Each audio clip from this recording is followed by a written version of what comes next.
So now we learned all about OSHA. Now we give TCEQ a chance to talk about the environmental side. We've got Michael De La Cruz from TCEQ. He's going to talk to you about the Audit Protection Act. And this is really one of the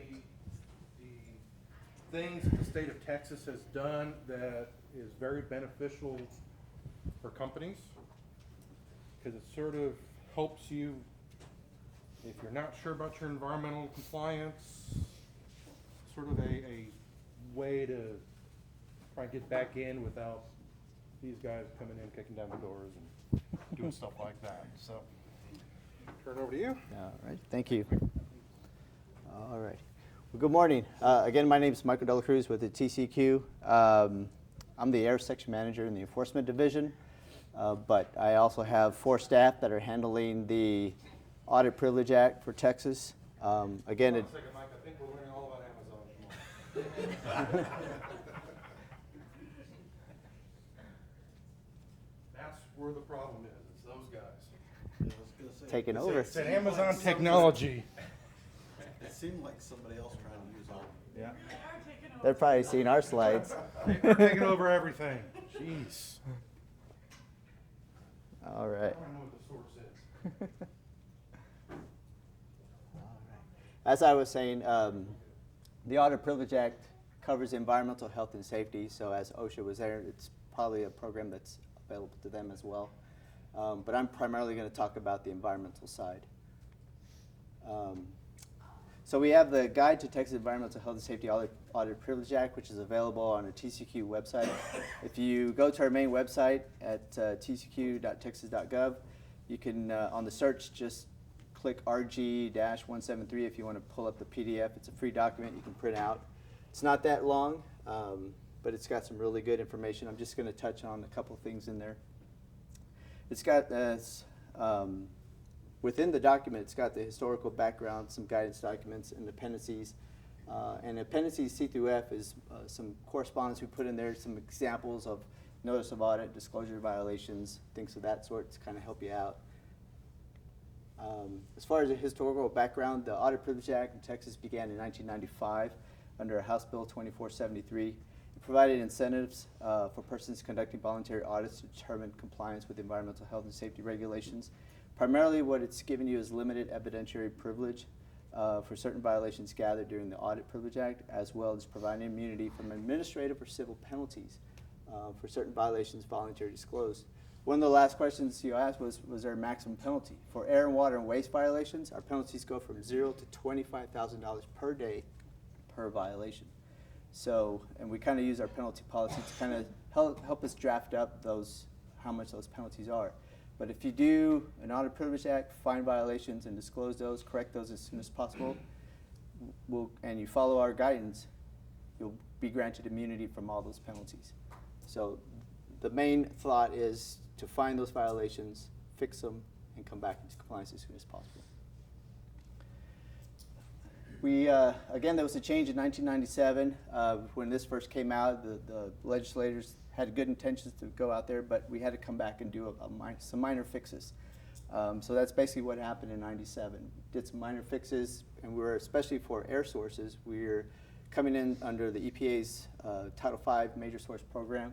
So we had to incorporate those changes as well to kind of keep those in line. And then there was no changes until 2013.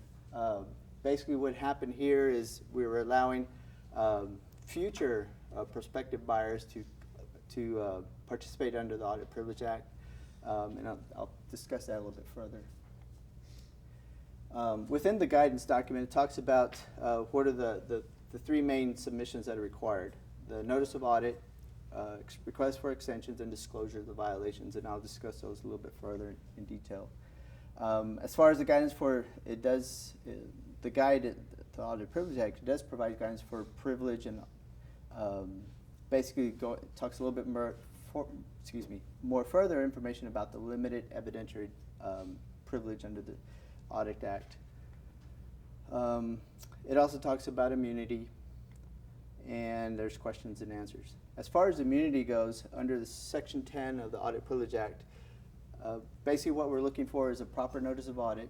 You disclose those violations as soon as you find them, and then you correct them within a reasonable amount of time. Again, if you meet these criteria, you're going to get immunity under the Audit Privilege Act. So the notice of audit, under Section 10G, it describes exactly what's required. And there's 3 basic requirements. You provide the facility information. Basically what we're looking for is the location of the facility, things of that sort, who owns it, anticipated time the audit will begin, and the general scope of the audit.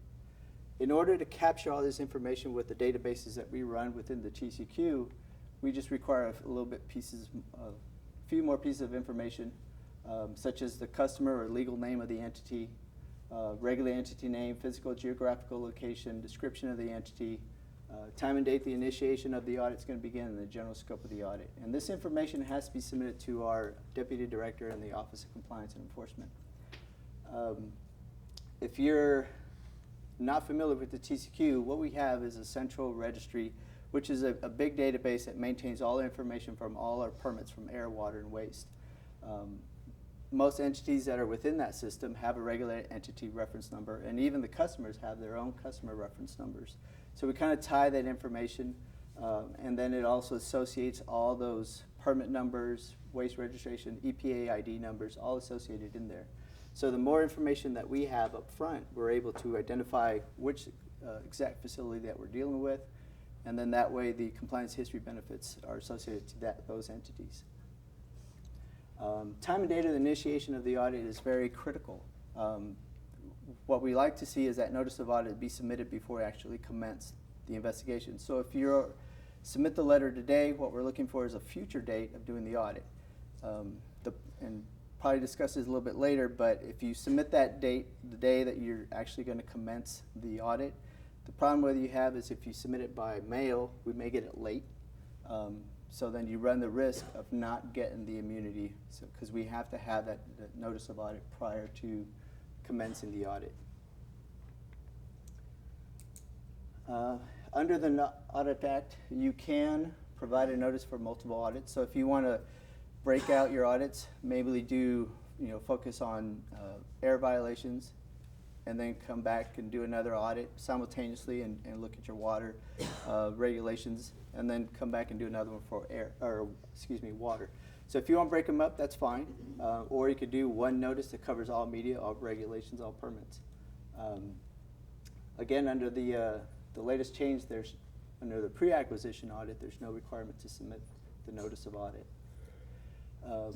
If you're thinking about buying an entity, what we normally see on the enforcement side is you're also buying their liabilities and all their violations that come with it. So usually what we recommend is if you're thinking about purchasing a facility, maybe do a notice of audit and look at their facilities. Do the audit. You could do a pre-acquisition audit. You don't have to give us the notice, but you can go and kind of see what violations they have. If you find anything, you just take note. And then if you actually do purchase it, within 45 days, disclose those violations, fix those violations. But if you also want to continue that audit, within 45 days of the acquisition, send us a letter saying you want to continue the audit, and go forward and continue that audit for another 6 months. If you do want to continue audit, there is requirement to do certification. You just have to certify all these 4 statements, put that in your letter.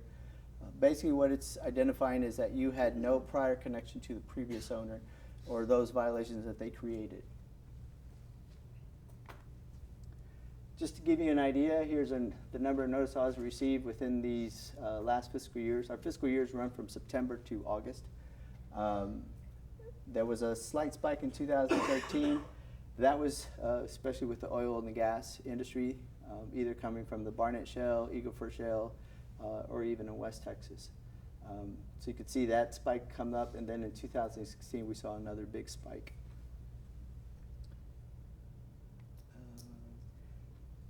Some deficiencies that we normally see is the postmark.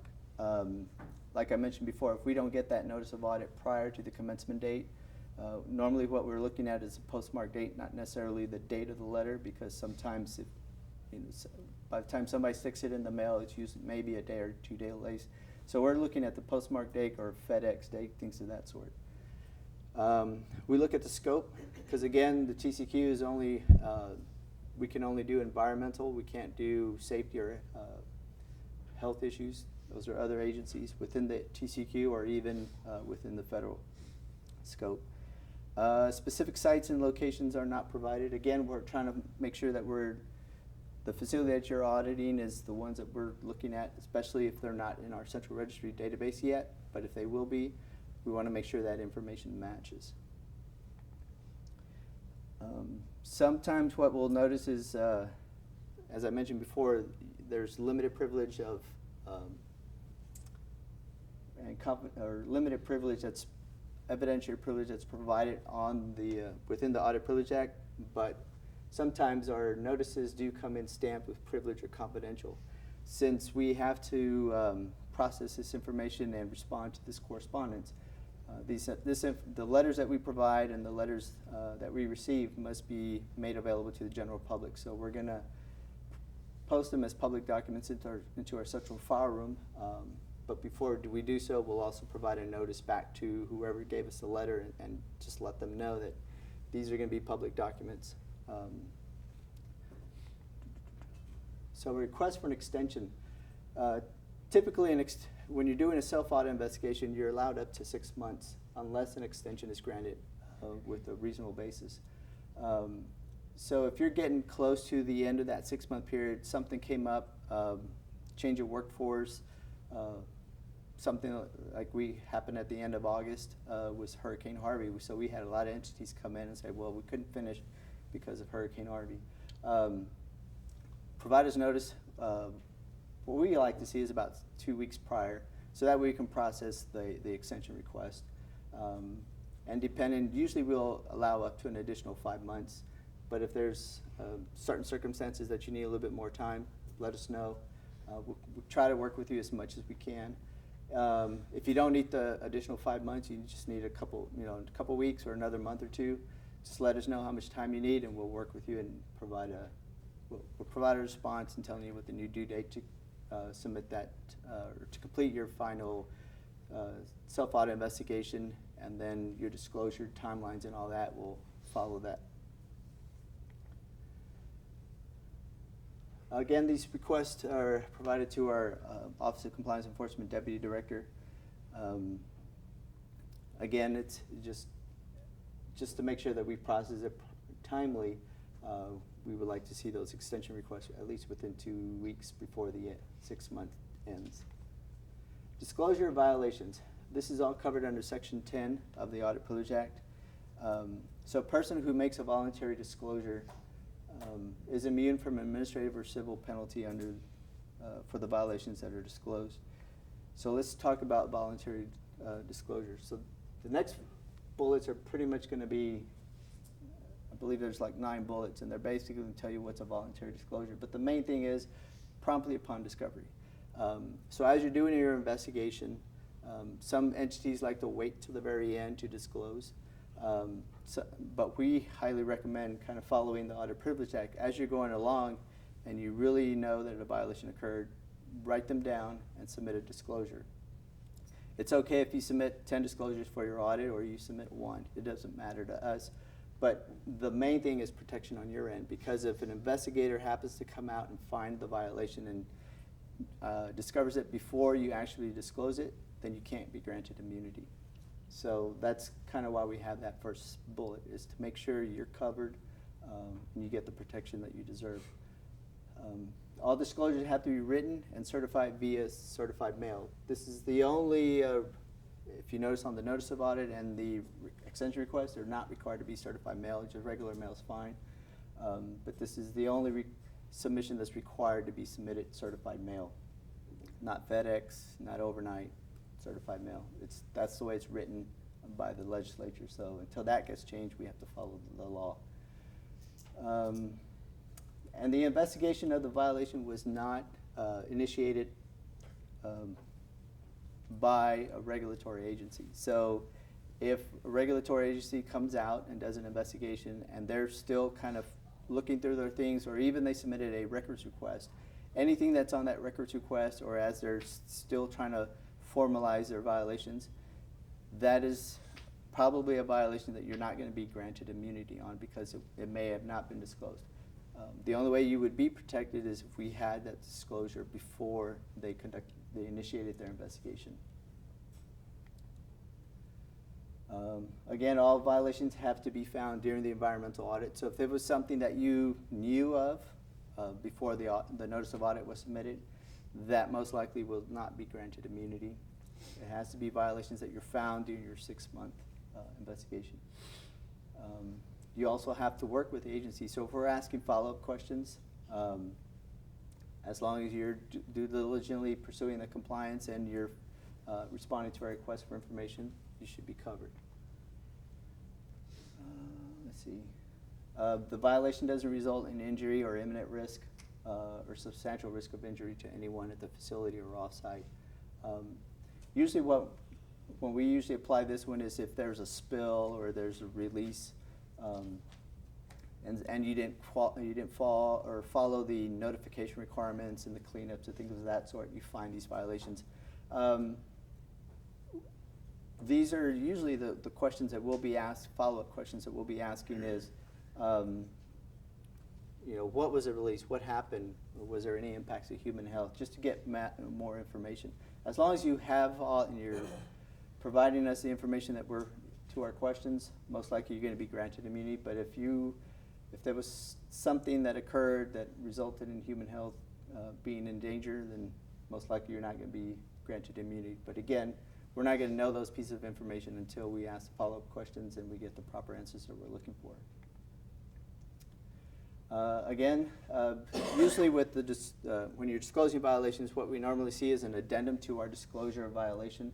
You'll have a cover letter, which basically gives us these pieces of information, and then people will attach like in a table to it and identify anything that's associated to the violation itself. So a new owner, again, if a new owner did a pre-acquisition audit and they found violations prior to they acquired the facility, and they acquire it later on, the best thing for them to do is disclose those violations within 45 days of the acquisition date, and then correct those within 6 months. And then they also provide us the certification statement. Typically what we like to see is corrective actions for any of the violations that get disclosed within usually about 6 months. If you ever worked with the TCEQ permitting process, that's going to take a little bit longer than 6 months, and we try to work with you as much as possible. So at a minimum, we're going to ask that a registration or the certifications, notice of intent, things of that sort, be submitted within 6 months. If there's additional questions or things that the permitting program area needs additional information for, we ask that you due diligently respond to those questions. And until those authorizations are issued, then you're granted immunity. So we'll kind of work with you until that happens. But if for some reason the notifications or the registrations or applications get voided or withdrawn, then we're going to be coming back because we want to make sure that you're getting the right authorizations to continue operating properly. Otherwise, you run the risk of being in violation without the proper authorization and then not covered under the Audit Privilege Act, and then you see an enforcement action. As far as the number of disclosure violations, so if you recall from the previous slide or with the notice of audits, in 2013 and 14 there was an increase. Well, you would normally see that increase as well as far as the number of violations. Same thing as 16 and 17. So 17 is, because typically what we would see is a notice of audit and then the self-audit investigation for the original 6 months. And then 6 months later, you'll see all the disclosures come in. So usually about a year from the commencement of the audit, you're kind of seeing all the violations come in. So that's kind of why you see the little lag time. But some entities, they fix things pretty quick. Common deficiencies that we normally see with the disclosure violations, there's not an affirmative assertion that a violation occurred. Sometimes we see issues, potential violations, findings, things of that sort. According to the voluntary disclosure, it has to be an affirmative assertion that a violation did occur. that a violation that we did not have a permit. There was actual violation occurred.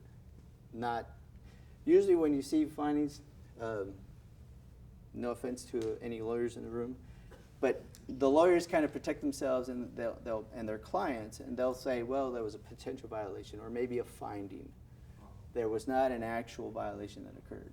What we like to see is, in order for us to grant immunity for a violation, is that a violation was properly disclosed of.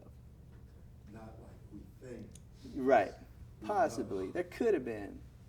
It's more of, yes, a violation occurred, and then you're covered. Violation not clearly described. And I'll kind of tie the next bullet, not having the proper accurate citation there. Because typically, especially with error violations, you'll see chapter Texas Administrative Code, section 116, 115C, which covers all special conditions of a permit, new source review permit. That covers everybody, pretty much, that has a new source review permit from us. But typically when we're looking for a violation is, well, what did you violate of the permit? Was it a special condition, a particular special condition? Not operating at a specific temperature for an incinerator, not keeping your records, exceeding an emission rate, things of that sort. So it's kind of being a little bit more specific of what the violation is. The reason we ask for something more clearly is because the investigator comes in, because the investigator is really well-versed in the citations that the agency use. If they describe, well, this is the violation I found, we want to make sure when we're comparing their findings and the disclosure of violation that we can look at it and go, well, they sound similar, but this is the violation that the entity is citing, and this is what we're going to grant immunity for. So we want to make sure it's clear and we understand. So that way we can decipher, we can grant them immunity or not, because depending on how it was cited or what the violation is, it may be different. So, if in the audit you cite a regulation and an inspector cites or thinks that it's a different regulation, but it's kind of you kind of thought that it was the same violation, there's no immunity if the inspector cited something different. Is that basically what you're saying? We could, and that's kind of what we'll come back and we'll ask follow-up questions just to make sure, because again, you may have cited the wrong citations. But if the description captures what the violation actually is, then we'll kind of look at that to see who we're going to cite. We try to cite as much as possible with the regulated entity. But if there's not enough information, because a lot of times some of our rules and regulations says you have to comply with an emission limit. And by doing so, then you're also subject to, well, you got to do monitoring, you have to do record keeping. These are all follow-up, kind of following. But if you're not following that first part of the regulation, comply with these things that are required by the regulation, then all these additional violations, because you didn't do the first part, you're kind of violation of all the rest. All those we would consider to be granting immunity, as long as the investigator, because if they come, well, you didn't comply with that emission limit, but they didn't do this record keeping requirement, or they didn't do this testing. Well, of course not, because they didn't say that they were applicable, but they are. So we kind of look at the whole picture to see where we're going to go and how we're going to handle it. So we'll always do it on a case-by-case basis as soon as it comes to our attention. So that's, and usually when we're doing, again, our audit staff is totally separate from the enforcement side. But until we know from our regional staff that there's a violation at this facility, our audit staff may not know. But the only person that really knows what's going on is the regulated entity. So if you have stuff like that, the best thing to do is let us know as soon as possible. Sometimes they'll let the investigator know. It's like, well, I'm doing an audit. Can I get some coverage or some protection? And then at that point, the investigator may contact our office, and then we'll start looking at all the documents, see what's going on, and then we'll come up with a final answer. Answer your question? Good. No violations, start dates, or corrective actions. Typically, when what we like to see is to make sure you have actual coverage of immunity. A lot of our records requirements goes back at least 5 years. So if you don't know when the violation actually began, the best thing just to cover yourself is to go back 5 years and say, well, this violation had occurred, but we didn't discover it until sometime during that investigation period. Unless you happen to know when they actually occurred. Sites not included in the notice of audit. We usually see this types of violations, especially with the oil and gas, because a lot of entities, they may own thousands of facilities and they don't know exactly what they own until they go, get the boots on the ground and see what they actually have out there, and they'll figure out, oh, here's a compressor station or some tanks and things of that sort. But again, the notice of audit has to contain the entire list of all the entities that they own in order to gain coverage. If they do find facilities that don't belong, or that do belong to them, but they didn't know that it belonged to them at that time, normally what we would recommend is we'll do another audit just for those additional sites and then do your investigation after that. Violation of not independently detecting, again, they try to squeeze a disclosure in there, not knowing that we were already talking to the region. It's like, well, we already know that there's a violation, that they already commenced their investigation and they already found some violations. And also we run into the same claim of privilege or evidentiary or confidentially stamped on top of the documents that we get. Not too common on those. So things that we don't have delegated enforcement authority on are General Land Office, asbestos and surface impoundment variants, Department of Public Safety, city permits, OSHA, things of that sort. EPA programs, spill prevention countermeasures, reformulated gas, risk management plan.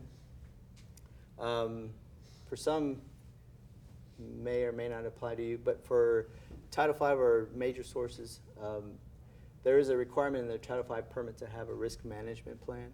The only thing that we can offer immunity for is if they don't have one.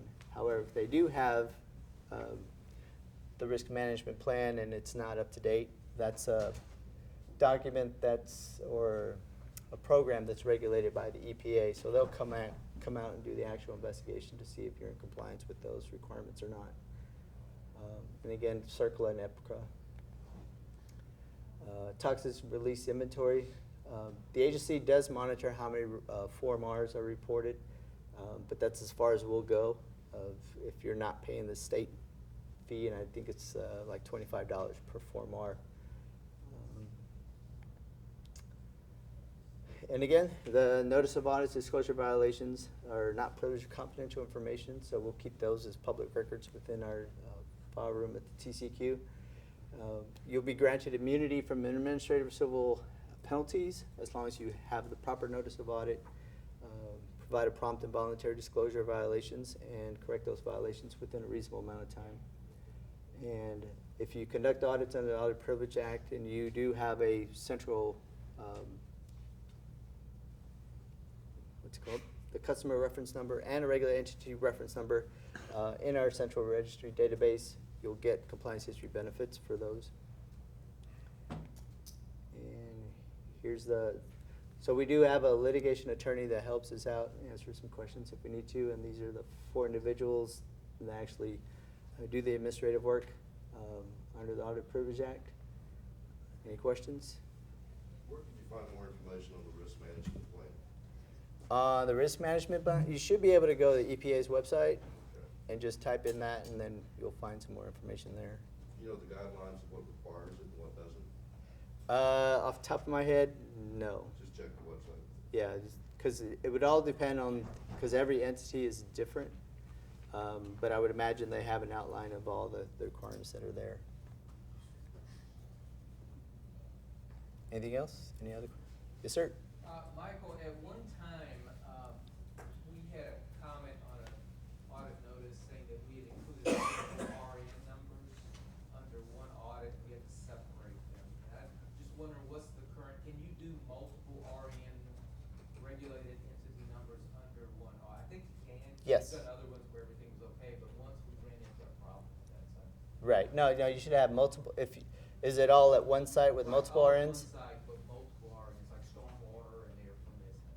Yeah. Usually, unfortunately, when you've got stormwater and other, you'll probably get multiple RNs issued for the same site.